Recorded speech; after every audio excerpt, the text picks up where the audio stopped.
महिला वकिलांसाठी आता एक योग्य सिस्टीम आहे का? मी स्वतः माझ्या बाळाला पार्किंग लॉट्समध्ये ठेवून प्रॅक्टिस केलेली आहे. बापरे!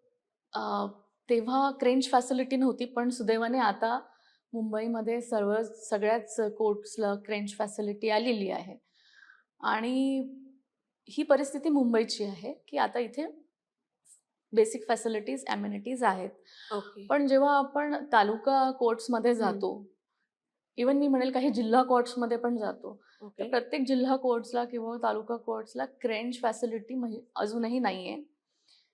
क्रेंच फॅसिलिटी फार दूरची गोष्ट आहे. जसं तुम्ही म्हटलं, की व्यवस्थित सेपरेट वॉशरूम्स पण तिथे आपल्याला दिसणार नाही.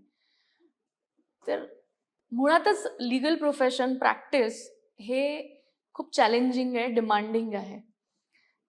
त्यात ह्या अशा गोष्टी नसणं म्हणजे ही एक महत्त्वाची गोष्ट असते तिथे, की विमेन डिस्करेज होतात. मॅक्सिमम प्रॅक्टिसिंग लेडी लॉयर्स जे आता प्रॅक्टिस सोडतात, कारण त्यांना सिलेक्ट करावं लागतं आई आणि प्रॅक्टिस यामधलं आणि मोस्ट ऑफ द अच्छा. टाईम आई जिंकते. बरोबर आहे. कारण nature of the practice of litigation इतकं डिमांडिंग आहे, की तुम्ही कितीही त्याला त्रास दिले, तरी ते बरोबर. कमीच असतात.